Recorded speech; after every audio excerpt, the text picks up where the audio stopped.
예, 하나님 말씀 누가복음 23장 39절에서 43절 말씀 읽어드리겠습니다. 달린 행악자 중 하나는 비방하여 가로되 네가 그리스도가 아니냐 너와 우리를 구원하라 하되 하나는 그 사람을 꾸짖어 가로되 네가 동일한 정죄를 받고서도 하나님을 두려워 아니하느냐. 우리는 우리의 행한 일에 상당한 보응을 받는 것이니 이에 당연하거니와 이 사람의 행한 것은 옳지 않은 것이 없느니라 하고 가로되 예수여 당신의 나라에 임하실 때에 나를 생각하소서 하니 예수께서 이르시되 내가 진실로 네게 이르노니 오늘 네가 나와 함께 낙원에 있으리라 하시니라. 아멘. 예. 이 말씀을 말씀하신 말씀의 초점, 교훈의 초점은 죄인을 용납하시는 그리스도의 사랑입니다. 이 행악자가 어떤 구원을 얻느냐, 그것을 가르치는 것이 아니라 평생을 행악자로 살다가 십자가의 형을 받아서 죽기 직전에 회개하고 주님을 믿는 사람이 되었더니 그런 죄인도 용납하시더라, 용서해 주시더라, 구원해 주시더라 하는 것을 우리로 믿고 우리가 어떤 죄 가운데 있든지 실망하지 않고 낭망하지 않고 하나님의 사랑을 바라보며 회개하는 사람이 되어야 할 것을 말씀하시고 나는 죄가 많기 때문에 안 된다. 나는 너무 더러운 사람이라서 안 된다. 나는 너무 악한 사람이라서 안 된다. 그렇게 낭망할 필요가 없다는 것입니다. 어떤 죄인이든지 이 행악자처럼 평생을 죄악을 지으면서 살고 십자가형을 받을 만큼 극악무도한 죄를 지었지만 그런 죄인도 주님이 용서를 하시고 구원의 백성으로 맞아주시더라 하는 것이고요. 더구나 이 죄인은 조금 전까지만 해도 지금 꾸짖고 있는 다른 행악자와 함께 주님을 욕하던 죄인입니다. 마태복음의 말씀과 마가복음의 말씀에 보면 십자가에 달린 행악자 하나가 예수님을 욕하더라 말씀하시지 않고 그 십자가에 달린 행악자들도 예수님을 욕하더라 그렇게 말씀하시고 있습니다. 이 행악자가 처음에는 예수님을 욕했습니다. 지금 상태에서는 그 한 죄인도 예수님을 욕하는 것은 아니죠. 이제 막 살고 싶은 욕망이 강해가지고 네가 그리스도인데 왜 너도 구원하고 나도 구원하고 좀 구원 좀 시켜달라고 지금 한 행악자도 고함을 지르는 것이지 그 행악자도 지금은 이 말씀은 욕하는 말씀이 아닙니다. 어쨌든 그 십자가에 달렸던 행악자들이 처음에는 예수님을 욕하는 것으로 공격을 했습니다. 예수님은 죄가 없이 십자가에 달리셨고 자기들은 자기들의 지은 죄 때문에 십자가에 달렸음에도 극악무도한 자신들의 죄를 알지 못할 뿐 아니라 존귀하신 주님을 비난하고 욕하기까지 했다는 것이죠. 그런 자라도 용서하시는 주님이시더라. 그게 초점입니다. 주님의 사랑. 죄인을 용납하시고 용서하시는 주님의 사랑이 초점이기 때문에 이 말씀에서 우리가 중심으로 잡는 것은 이런 죄인도 구원하시는 하나님의 사랑, 그 사랑을 믿음으로 나도 죄인이지만, 나도 부족하지만, 나도 더럽고 추하지만 나도 회개하고 주님을 의지하면 얼마든지 구원하시는 구원의 백성이 된다는 사실을 소망으로 믿는 믿음의 사람이 되어야 한다는 것입니다. 우리가 이 사실을 잊지 마십시다. 어지간한 믿음이 있는 사람이라도 때로는 잘못된 삶을 삶으로 인해서 회의에 빠지고 낙심하는 그런 사람들이 있거든요. 얼마 전까지만 해도 하나님 계신 것을 믿습니다. 구원의 확신을 가집니다. 나는 죽어도 천국 갈 겁니다. 했다가 어떤 죄를 짓고 하는 말이 나 같은 자가 과연 천국 갈 수 있겠습니까? 구원을 얻을 수 있겠습니까? 그만 실망하거든요. 우리는 그럴 수밖에 없는 그런 구조를 가지고 있는데 그럴 필요가 없다는 것입니다. 그렇게 자기가 몹쓸 죄인이라고 하는 사실이 느껴질수록 정말 나는 구원에 합당치 않은 죄인이구나, 구원을 받을 수 없는 죄인이구나 하는 것이 느껴질수록 그때 누구를 바라보는가? 바로 십자가의 강도들을 바라보고 그를 용서하신 주님을 바라보라는 것입니다. 그래도 된다.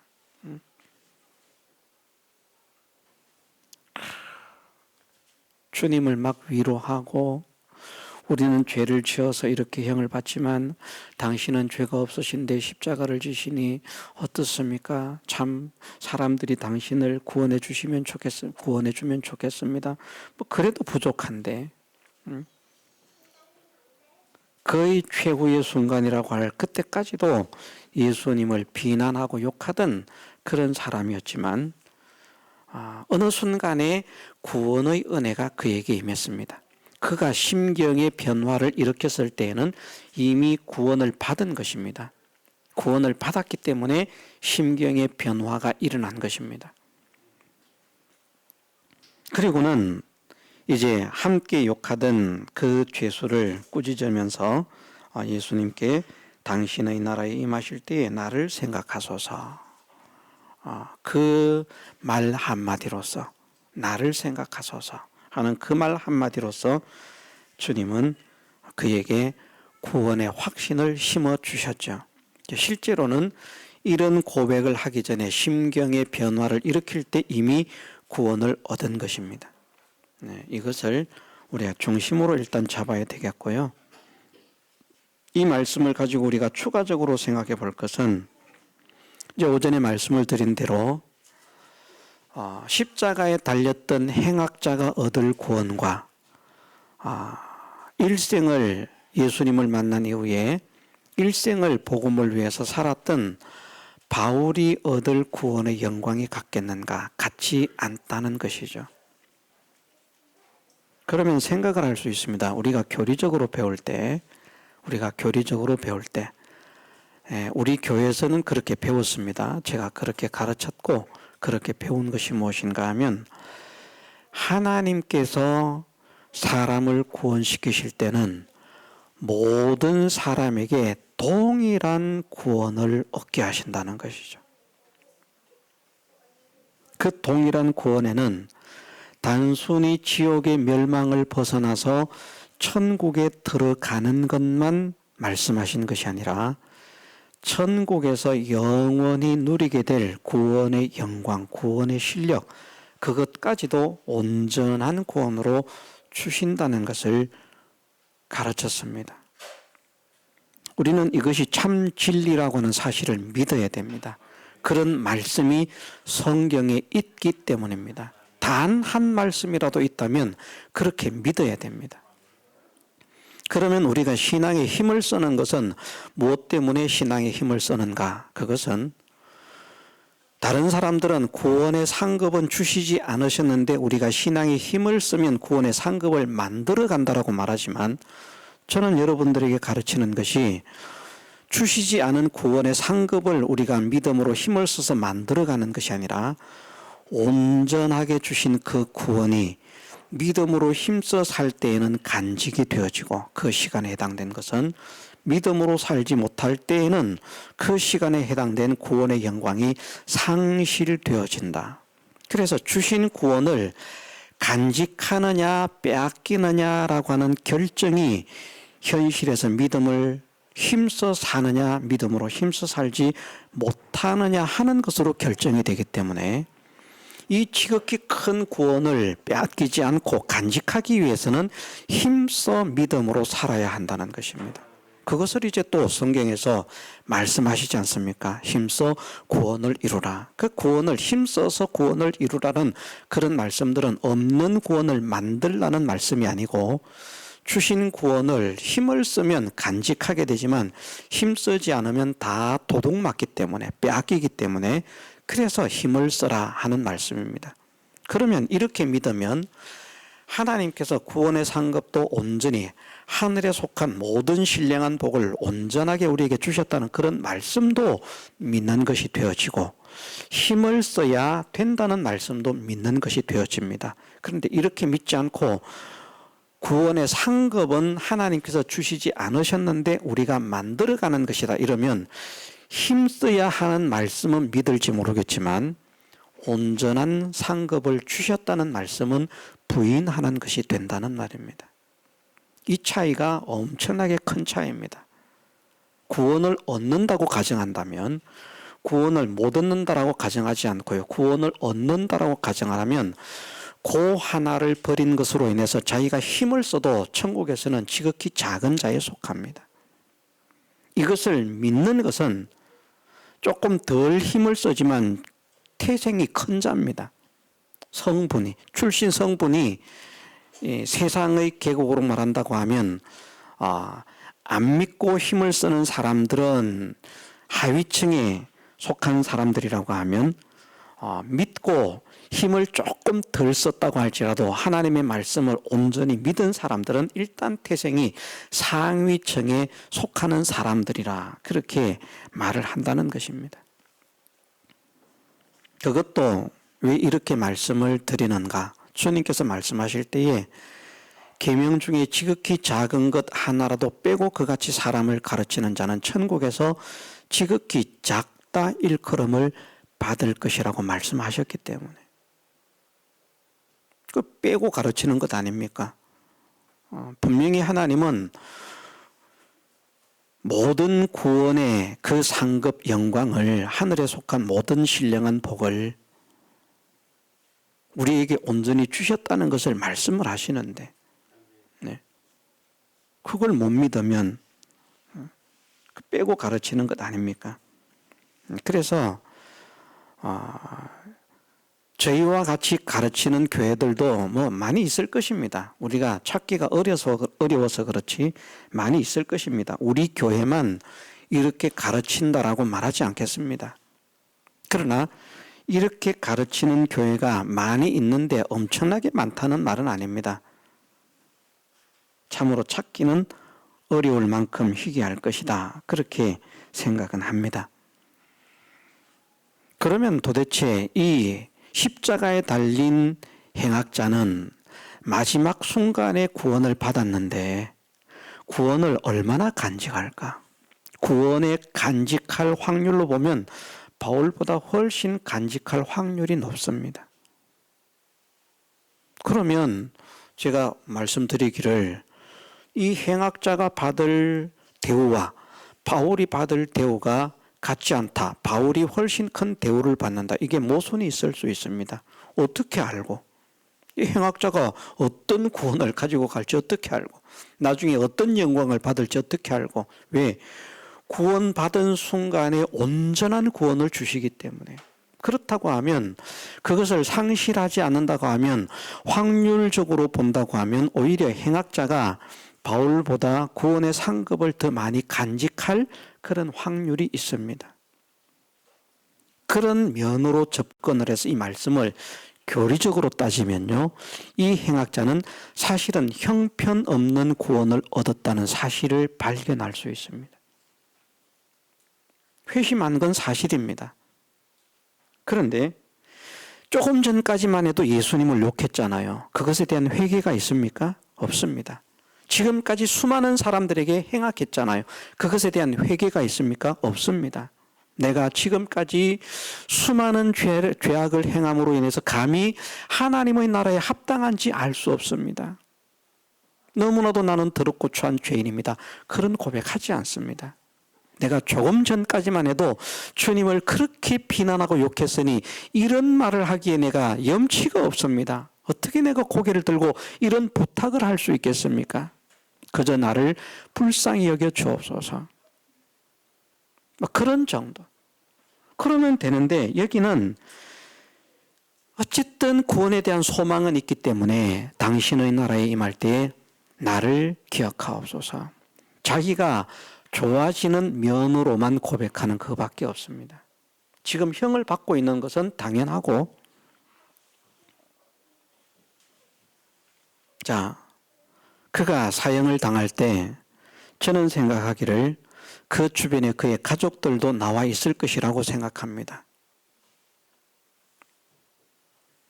예수님께 대해서는 많은 사람들이, 많은 권력자들이 예수님을 추종하지 못하도록 방해하는 그런 일들이 있었지만 그래도 모치는 나왔잖아요. 그것처럼 이 행악자들도 분명히 혈육적으로 연관이 되는 그런 가족들은 분명히 와 있을 것입니다. 그들에게 권면을 하는가? 내가 이렇게 헛된 생활을 살다가 이렇게 헛되게 죽습니다. 그러나 지금 보니까 주님이 그리스도십니다. 저분을 믿어야만 합니다. 그런 복음을 전합니까? 그렇지 않습니다. 이 사람의 말에는 교리적으로 따지면 허점은 너무나도 많습니다. 확률적으로 제가 그런 말씀을 드린 일이 있죠. 그런 가르침을 가르친 일이 있는데, 하나님은 횟수를 가지고 따지시는, 얼마나 했느냐 횟수를 가지고 따지시는 것보다 비율적인 신앙.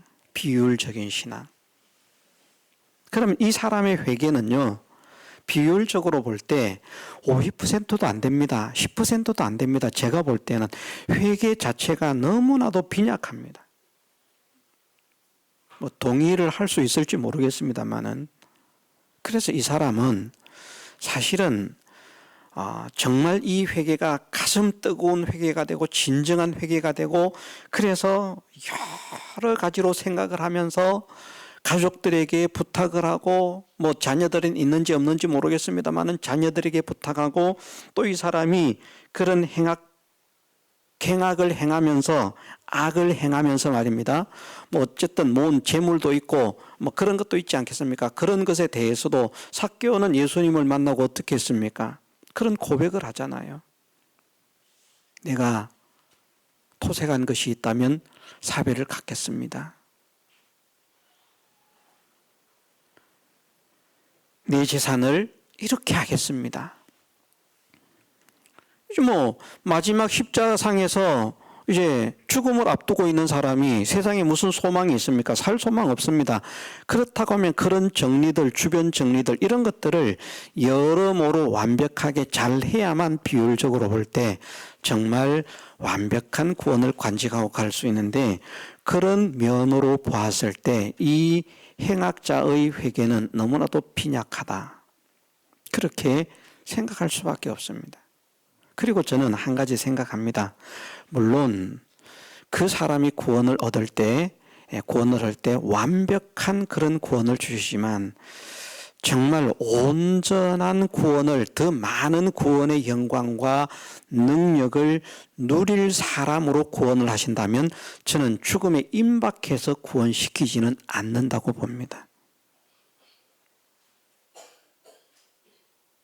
복음의 일을 많이 하게 하시죠.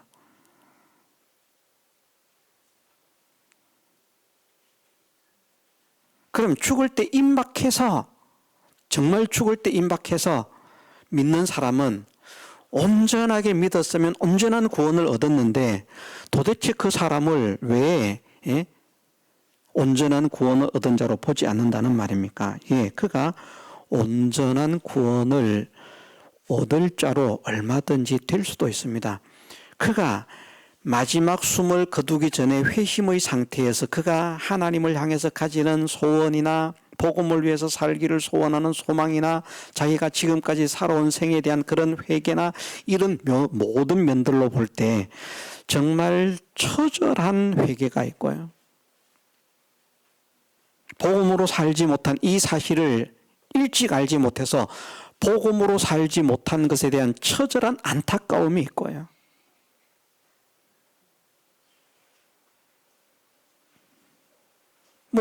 당장 죽을지 안 죽을지 그거에 어떻게 알겠습니까? 살아있을 동안에 내가 1초 뒤에 죽을 것이다. 그걸 알고 있겠습니까? 물론 죽음에 임박한 사람은 그것을 알 수도 있을지도 모르겠습니다만은 그러면 또 간절히 소원하기를 하나님께서 나에게 구원의 은혜를 주셨으니 내 남은 때는 정말 복음을 위해서 살기를 원합니다. 그런 간절한 소원을 가질 것이고요. 사람들에게 그런 간절한 소원을 전할 것이고요. 헛되게 산 것이 많은 것만큼 자기에게 있는 모든 것들을 복음을 위해서 잘 정리하고 청산하는 그런 일들도 할 것이고요. 그것을 보면 저 사람은 죽음에 임박해서 구원을 받았지만 정말 온전한 구원을 얻었겠다.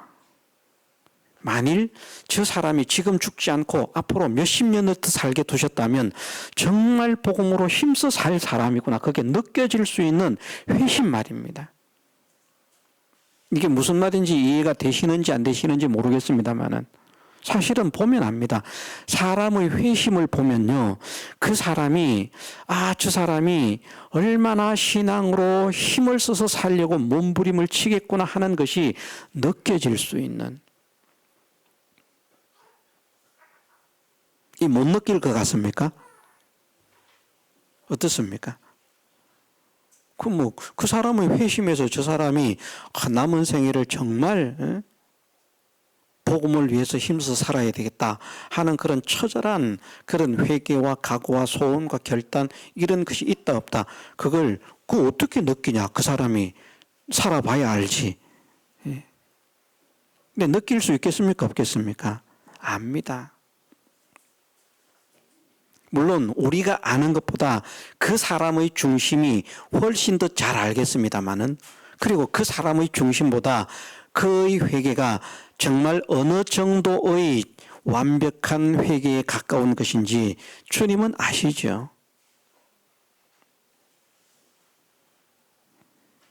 그래서 정말 그가 마지막 순간에 주님을 영접하지만 완벽한 회개와 완벽한 소원과 완벽한 결단을 가지고 회심을 한다면 그는 온전한 구원, 그만큼 온전한 구원을 얻을 것이라 생각합니다. 그럼 각오와 소원과 결단으로 끝나지 않죠. 자기가 죽는다라고 하면 거의 이제 얼마 남지 않았다는 것은 아니까 내가 지금까지 예를 들면 벌어놓은 돈이 있습니다. 이런 것을 어떻게 쓰기를 원합니다. 그러면 어떤 사람들은 죽으면서 보니까 누굽니까? 어떤 여인은 보니까 자기 학교가 숙명여대인가 이화여대인가 그런데 중동에 가가지고 돈을 벌었어요. 이 여인이 어마어마한 돈을 벌어서 3천억 원을 자기의 학교에 기증을 했다는 겁니다. 사람들이 얼마나 이렇게 높입니까? 이야, 대단하다, 위대하다. 자, 자기의 모교를 위해서 3천억을 기증한 사람이 복이 있겠습니까? 하나님의 복음을 위해서 3천억을 기증한 사람이 복이 있겠습니까? 3천억이라고 하면 안 됩니다. 하나님의 복음을 위해서 100억을 기증한 사람이 복이 있겠습니까? 자기의 모교에 3천억을 기증한 사람이 복이 있겠습니까? 누가 복이 있겠습니까? 복음을 위해서요. 세상 학교를 위해서 기부한 거 그거 가치 없습니다. 나라를 위해서 기부한 거 그거 가치 없습니다. 복음을 위해서 기부한 것이 투자한 것이 그게 정말 진짜 가치입니다. 그런데 사람들은 이것을 깨닫지 못하죠. 그러면 그가 정말 예수 그리스도를 믿고 영접해가지고 정말 뜨거운 마음으로 내가 복음을 위해서 살아야 되겠다 하는 그런 소원을 가진 사람이라면, 예를 들어서 그런 자기의 재산이 있다고 하면 내가 사회에 어떻게 이것을 어떻게 하면서 그런 생각이 아니라 정말 하나님께서 내게 주신 이것을 지금까지 내가 너무나도 헛되게 사용하고 헛되게 살았구나. 남은 이것이라도 정말 하나님의 영광을 위해서, 복음을 위해서 가치 있게 알차게 그렇게 쓰이도록 해야 되겠구나. 그런 생각, 그런 소원을 가진다는 것이죠. 그런 것들을 보면 저 사람이 정말 복음을 위해서 살 사람이구나. 아니면 구원을 받았지만 그냥 대충 믿을 사람이지 정말 힘써 믿을 사람은 아니로구나 하는 것을 우리가 느낄 수 있다는 겁니다. 우리도. 그 자신은 더 잘 느끼고요. 주님은 더 확실하게 아시고요. 그래서 그 사람의 그 회심의 척도 정도에 따라서 그 사람이 구원의 상급을 간직하게 되고 나머지는 다 상실하게 되는 겁니다. 죄를 지었다고 상실되는 것은 아니고 그 사람이 어떤 마음을 가졌는가, 어떤 사상을 가졌는가, 어떤 정신을 가졌는가, 어떤 소원을 가졌는가, 어떤 각오를 가졌는가, 그리고 실제로 그런 삶이 열려진다면 어떻게 살 것인가. 하나님은 아십니까? 모르십니까? 우리는 모르지만 하나님은 아셔요. 지금 우리가 각오를 하지만, 우리도 막 신년이 될 때마다 각오를 하지만 한 2, 3일 지나가면 벌써 막 흔들리잖아요. 하나님은 아십니까? 모르십니까? 나는 절대 올 한 해는 흔들리지 않을 것이라고 하지만 하나님은 얘야 네가 3일만 지나면 기억도 못할 걸 아십니다. 모든 것을 아시는 분이기 때문에 그게 합당하게 하나님은 처리를 하실 것인데, 제 개인적인 생각으로는 그렇다는 말입니다. 진짜 지극히 큰 영광의 구원을 얻을 사람이라고 하면 그렇게 죽음에 임박해서 믿게 하시는 것이 아니라 이미 그 이전에 그렇게 쓰임을 받는 사람으로 살아갈 수 있도록 먼저 구원을 시키실 것이다. 그래서 죽음이 임박해서 회개하고 믿는 사람들은 구원을 얻기는 얻지만, 이렇게 표현하면 죄송스럽지만 찌끄러기 구원이라고 말하죠. 우리가 부끄러운 구원이라고 말하죠. 그런 구원을 얻는 사람, 천국에서 지극히 작은 자로 나타날 사람, 그런 사람으로 세워질 것이라 하는 겁니다. 그래서 이 말씀을 드리는 이유는 그것입니다. 우리가 말씀을 읽고 말씀을 우리 믿음에 적용을 시키고 우리의 삶에 적용을 시킬 때 우리가 어떤 정신과 어떤 마음으로 말씀을 적용시키는가 하는 것이 굉장히 중요하거든요. 굉장히 중요한데, 이 말씀이 정말 좋은 말씀이고 은혜로운 말씀인 거예요. 믿음으로만 구원 얻는다는 사실도 우리에게 알려주시는 거예요. 아무것도 하지 못했어도, 평생 죄만 짓고 죽기 직전까지도 예수님을 욕했던 사람이라도 회개하니까 구원을 얻더라, 예수님을 믿으니까 구원을 얻더라 하는 것을 우리에게 알려주시는 말씀입니다. 그렇다고 해서 이 말씀이 믿음에 힘쓸 필요가 없다는 것을 말씀하시는 것은 아니라는 겁니다. 초점을 바르게 잡아야 된다는 거죠. 행악자가 뭐 성경 공부했냐? 어떤 분이 그렇게 막 가르치더라고요. 십자가에 달려서 죽은 그 회개한 그 행악자가 성경 공부했냐? 성경 공부 안 했지만 구원 얻었다. 할 필요가 없다는 것이죠. 전도했냐? 전도 안 했다. 뭐 헌금했냐? 헌금 안 했다. 뭐 이런 거 저런 거 안 했다. 오직 믿음으로만 구원 얻었다. 맞습니다.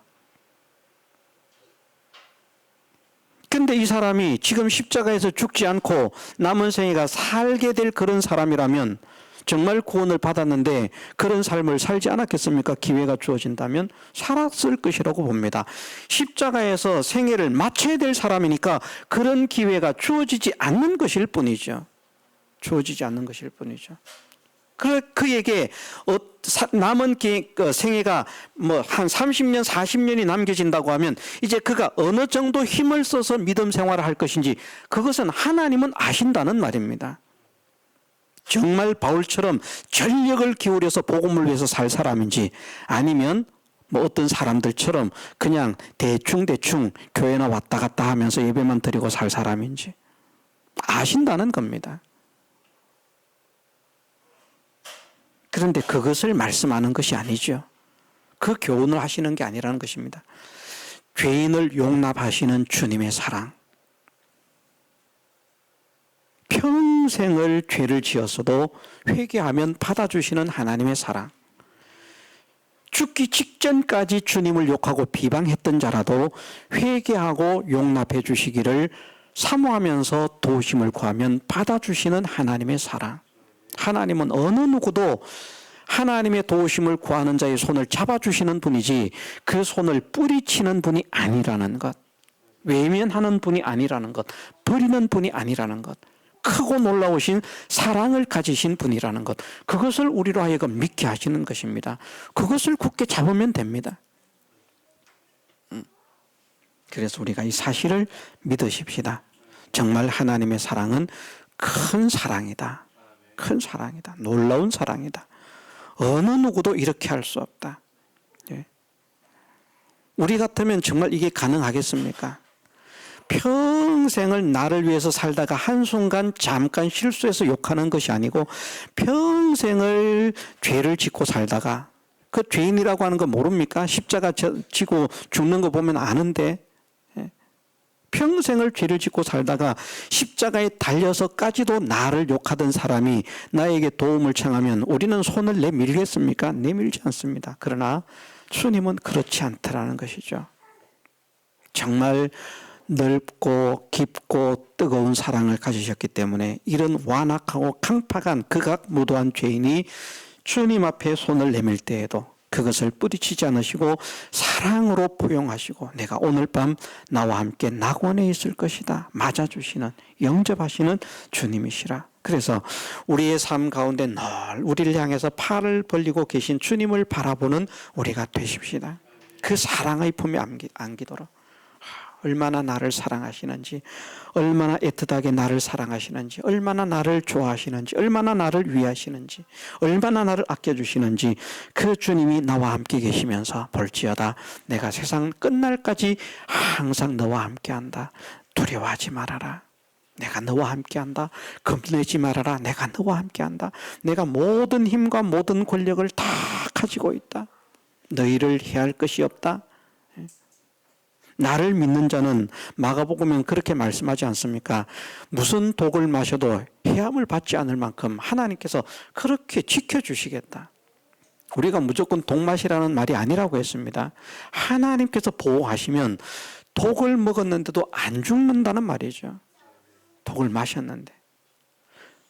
그 사실을 우리가 풀무불 속에 들어간 사드락, 메삭, 아벳느고가 살아나온 것으로 알 수 있지 않습니까? 그게 어떻게 가능합니까? 그런데 하나님께서 하시니까 되더라는 말입니다. 그런 능력을 가지신 하나님께서, 나를 지극히 사랑하시는 하나님께서 내가 얼마나 완악하고 강팍해질지라도 언제든지 돌아서면 손을 내밀어 나를 품어주시는 사랑의 하나님이시라. 이 하나님을 바라보며 나아가게 하시고 이런 사랑의 하나님을 찬양할 수 있는 나의 생애가 되게 하시고 이런 하나님을 다른 사람에게 소개할 수 있는 나의 삶이 되게 하옵소서. 우리가 기도하면서 힘써 나아가게 해주시기를 주님의 이름으로 축원합니다. 다 같이 통성으로 기도드리겠습니다.